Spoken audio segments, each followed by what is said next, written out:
Монголын нутгаар дамжуулан шууд тээврийг хийх нь хамгийн дүр зам болж байгааг улс орнууд харж тээврийг боломж байгааг тэмдэглэж байна.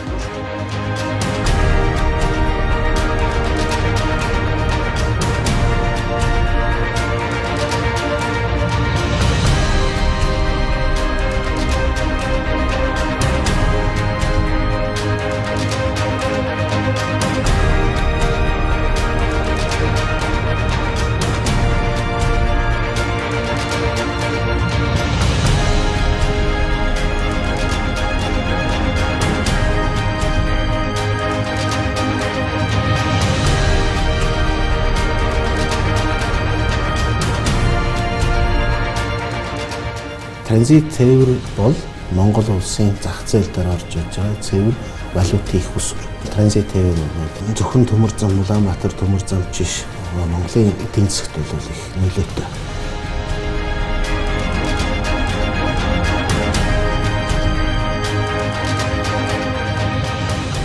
Зөвхөн Чингэлийн галтрыг 2000 хүргэж гэсэн. Ийм нэлээд амбиц төлөвлөгөөтэй.